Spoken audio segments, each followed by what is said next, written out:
Yeah. Now, Shador Sanders Yeah, not being picked is a little, I guess, a little shocking to some people.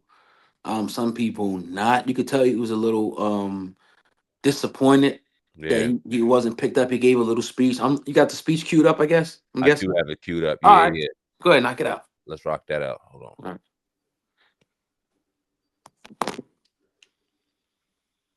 All right. We all didn't expect this, of course, but I feel like with God, anything possible, everything possible. I don't feel like this happened, for no reason. All this is of course, fuel to the fire. And under no circumstance, we all know this shouldn't have happened. But we understand we on the bigger and better things. Tomorrow's the day. We're going to be happy regardless. Legendary.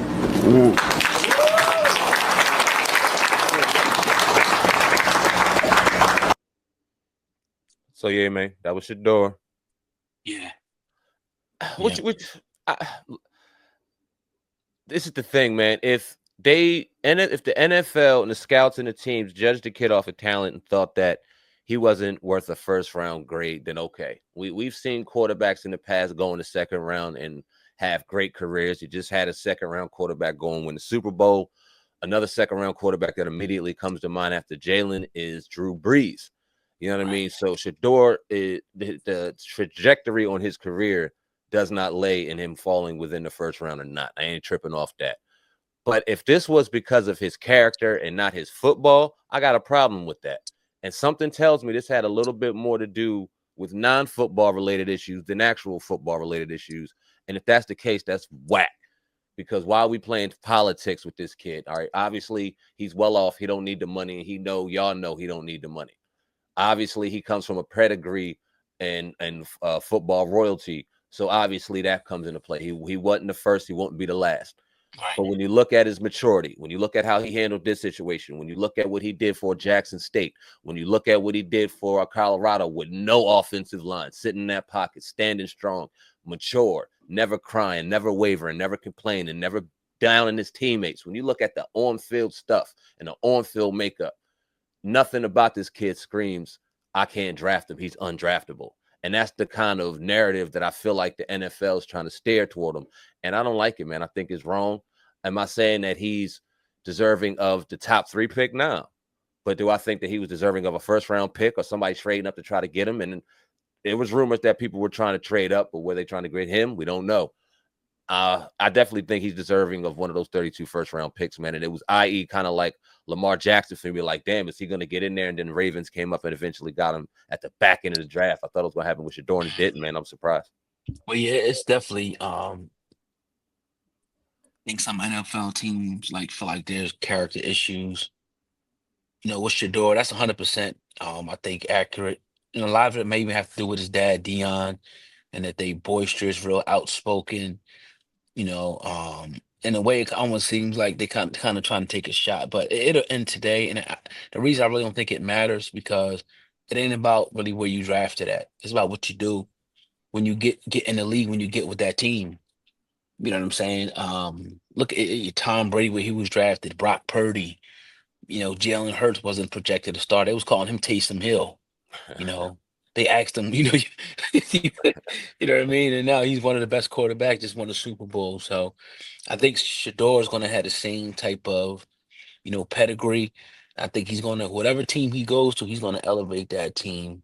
I think very, very fast, especially if they could put him in a situation where he has a decent line, some weapons around him, and great coaching, and a solid defense. He's going to be around for a long time, Mm-hmm. and because again, like you said, the pedigree he comes from.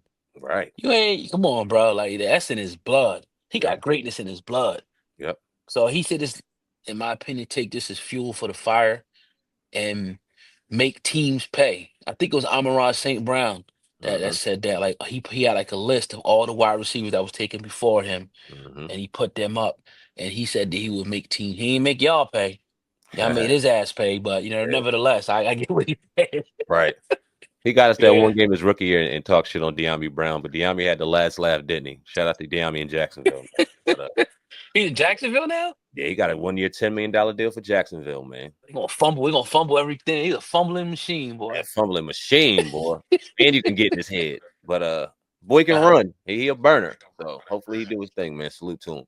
Yeah, man. I agree, man. I think, and that was obviously the most shocking thing of the first round. So going into the second round, Cleveland has 33 and 36. You got New Orleans in there, I think, at 35. Obviously, we're gonna talk about what our NFC East brethren did on their side. But Yeah. where do you think Shueduer goes? Do you think it's Cleveland? Do you think it's New Orleans? Do you think it's another team? Where would you want to see him go, and where do you think he will go? Possibly the Steelers, Mm-hmm. possibly New Orleans. Or it could be a team, a sleeper team. I'm gonna pull up the order in a second, Okay. to really see second round draft order because I'm not really sure what the exact order is coming up. Okay, Nah, me neither. Cincinnati, Indy, Where's the Rams the at? Do they got anything? Oh, Rams. yeah. They like 52. You know, I wouldn't mind him going to the Rams and sitting a year behind Stafford, getting in that system, in that weather, in that dome with Sean McVay. Yeah, I would yeah, like that for him. And I don't know if it's going to happen. I don't know if he's even on their radar. They traded out of the first round, so they obviously got a couple extra picks going into these mid rounds. I would love to see him in a situation where he could be nurtured under a good system and good weather and kind of sit a year. Not that he has to, because I think he's a plug and play dude in the right situation. I don't think he's going to go save Cleveland or anything if they can't protect him, or, you know what I mean, New Orleans if they can't protect him this year. But I do think he's a plug and play in the right situation. But sitting in Los Angeles, if he were to be able to sit one more year, I don't know what Stafford signed, but be a protege to Stafford and then come in and be ready, man, he might. I would love to see. I would hate to see it for the Rams for competition purposes, but I'd love to see it for him. What's your thoughts on that? right. Yeah, I think that's the ideal situation. Yeah, I think ideally he probably was to come in and start, but it never hurts. I think for a quarterback to sit and learn, it could only help. I think the only time it hurts is that like if you're sitting down and the quarterback you're in front of, like it's just he becomes like he stays the starter. And like you just sit on the bench for 2, 3, 4, you know what I mean? You never get your opportunity. You got to move on to a different team. As long as it's a situation where you kind of know, like, all right, this quarter is gonna be one and done. It's a bridge quarterback. I think that could be perfect. But I do think that he wants to come right in and take over a franchise. And I think he's capable of doing that, me too. right off the bat with a strong running game. Like I said, strong, a strong team. I don't want to see him go into a horrible situation, and get throttled and destroyed. So the Rams would definitely be ideal if he could just put his ego to the side for maybe a year. And then injuries, anything can happen. You know what I mean? But learning behind, being with McVay and learning behind a guy like what's my man's name again, the quarterback over there? I wanted to say Stafford. Stafford. Yeah, Yeah, it's Stafford. Stafford. Yep. Stafford, yeah. That can only benefit him. That can only Yeah. benefit him. Yeah, I don't see it happening. And I think the easiest plug and play situation right now would be Pittsburgh. Where's Pittsburgh sick right now? Where they at in the second round? It's 49, so it starts at 33. All right, so that's doable. I mean, because if he doesn't get picked, I think the first 4 or 5 in the second round is it's definitely conceivable that he could slide a little bit and fall into a situation, because then you're looking at backups again. Then you're looking at teams with got quarterbacks going into that, and then it falls back into the Pittsburghs again and that type of shit.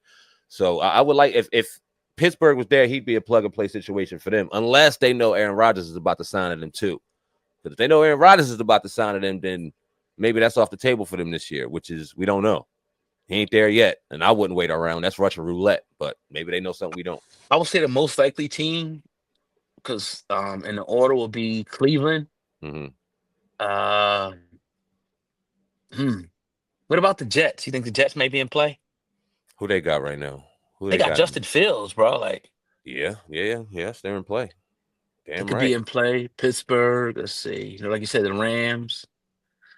I really can't see anybody else in that second round. From looking at yeah. So I Yeah, think it's gonna so be maybe Cleveland and right. Pittsburgh. Yeah, so if he slides past Cleveland's 33 and 36 and he slides by New Orleans, then he can damn sure fall back into Pittsburgh's lap. So it'll be interesting, man. We'll see. Yeah, I don't have a second round pick. We got 61, so he's at the back end. Oh, okay, I got you.